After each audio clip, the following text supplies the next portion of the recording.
Jones. Smoke blowing out the window, and I still be sitting in the console. Memory lane up in the headlights, it's got me reminiscing on the good times. Sitting turning off a real loud driving, that's right, hitting easy street and mud tires. Hey, I want to welcome you guys to the September 29, 2016 edition of Common Sense Politics. Today, I'm going to take a little flashback here, and I'm going back into my truck driving days, okay? Which wasn't really that long ago. My truck driving record goes all the way back to 2000, okay? So, sorry, I'm a little under the weather, so I might cough a few times. I think I got what Hillary's got. But, real simple, guys, okay?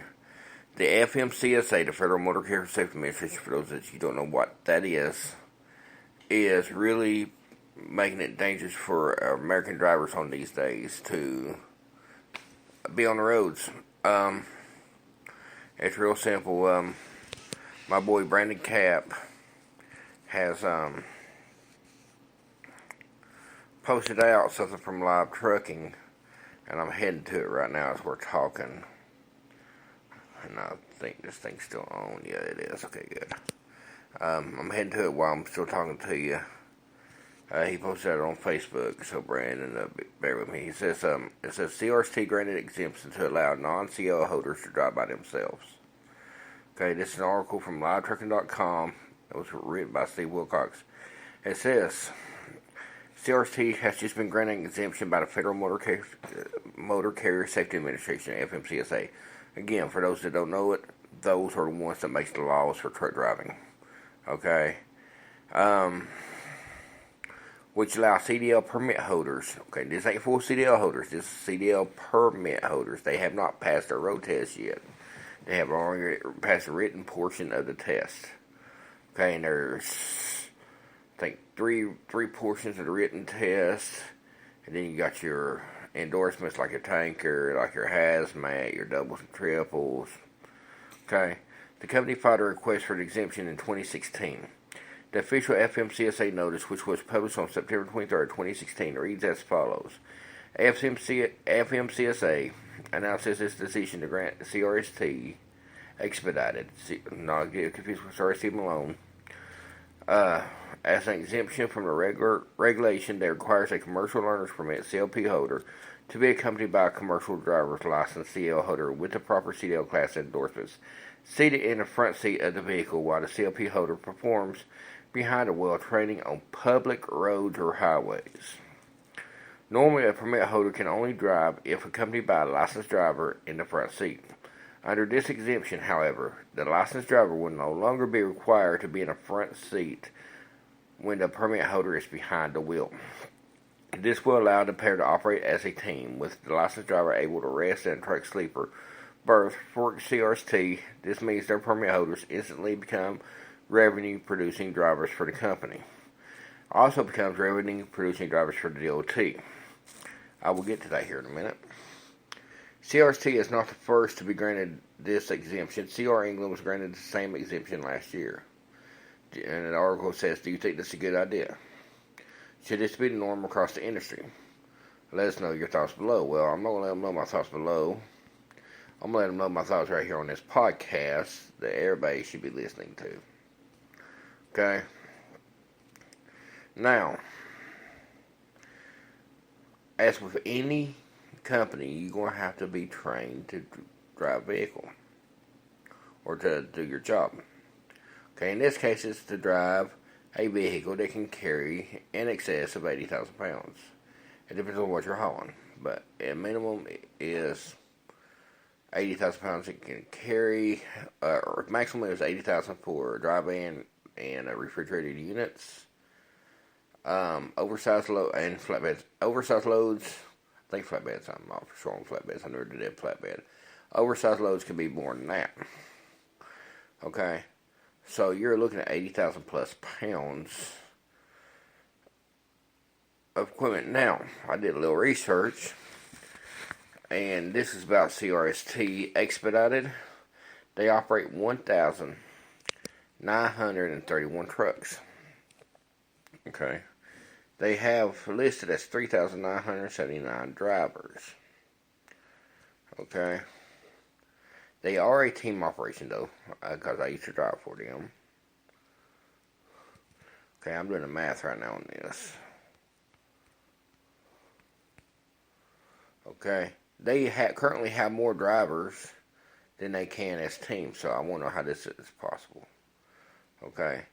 The math, 1,931 trucks, multiplied by 2. Okay, never mind. That could explain for owner-operators. Never mind. But divided by 2 is 3,862. Okay, from 9/27/2014 to 9/27/2016. Okay, guys. We're talking here. They had 13.8% of vehicles were put out of service. Now, I'm going to make a disclaimer. The disclaimer, if I can talk today or tonight or whatever time of day it is for you guys that you're actually listening to this, I am going to make this disclaimer. Okay. Oh, sorry. My hearing cough is back. I am going to make this disclaimer. 20.34% is the national average of drivers put out of service. They're well below that. But if you keep going on down here, it says, sorry, that's vehicles. 1.3% of drivers put out of service. National average is 4.96%. That's still a pretty good average. Okay. 3.9% of their hazmat loads were put out of service. The national average is 3.91%. Okay. But during the same time frame, 9/27/2014 to 9/27/2016, CRST was involved in 13 fatal crashes, 126 injury crashes, and it resulted in 277 trucks being towed. Okay, the fatality crashes in my whole career, I've had 0. Okay, I'm not going to lie. I have had some minor incidences, one to include ripping off a trailer door. Nobody was hurt but the trailer. Had a car spin into me. Nobody was hurt but the car. I backed into another truck twice in my career. Okay, and that's it. Okay. I'm out of trucking now, and again, I appreciate Brandon Cap for, my boy Brandon Cap for, posting that, so it brings it to my attention so I can actually do this, podcast on it. Okay. Do I think that a CDL permit holder should be behind the wheel of a truck by himself? The answer is hell no. Okay? No ifs, ands, or buts about it. It is impossible. I trained for CRST in 2008. I actually put one person off the truck because they didn't have the aptitude to drive a truck. And they actually had a full CDL at the time. Because at the time, the only way that the government would let you drive trucks is if you actually already passed your road test. Why is the FMCSA, which main part of theirs is safety, why are they not, and I repeat, why are they not, what's the words I'm looking for, enforcing safety regulations to be safe? How in the hell is that trainer going to train that driver if he's asleep in the back of the truck? Okay? That's what's wrong. It's not the drivers themselves because they're undertrained. It's the Federal Motor Carrier Safety Administration that's making this fucking industry unsafe. Okay? If you can't train a guy the right way to be safe, then how in the hell are you expecting safe drivers and these, on top of that, throw all these ridiculous fucking regulations at you? Like, the hours of driving. Okay, when I first started driving, it was real simple. You drive 11 hours, you take an 8-hour break. You split your 8-hour break up any way you wanted to.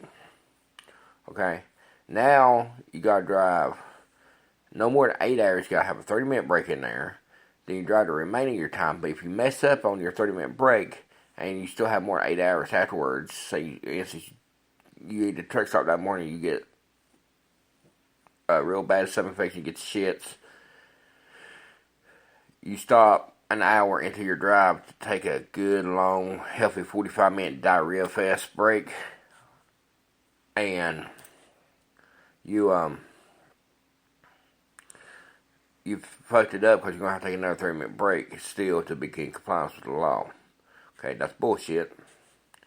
Okay, let's go here to, that's the 30-minute rule. Then after that, you can only drive X amount of hours, however, say you take it 5 hours in. Okay, then you got another, so you can drive up to 11 hours, so you got another 6 hours of driving. Okay, if you take a break, you ain't gonna get nowhere. Then, got another 6 hours of driving to go. Then you're at your 11 hour. That's the most you can drive in one day. Okay, without taking a 10-hour break.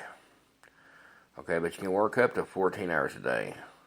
Well, they say work up to 14 hours a day, but in all actuality, you can work 4 days straight, as long as you're not driving and still be in compliance with the law. Okay, but you gotta take a 10-hour break before you start driving, before you can be in compliance. Okay, during that 10-hour break, oh, wait, hold on, you gotta do your post trips and your pre trips. Okay.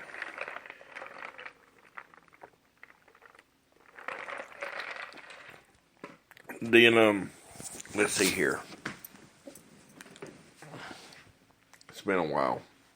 It's been a few months since I've been out of track. I should be able to remember this. But I've been up all day and half the night now. So, let's see here. Fuck this.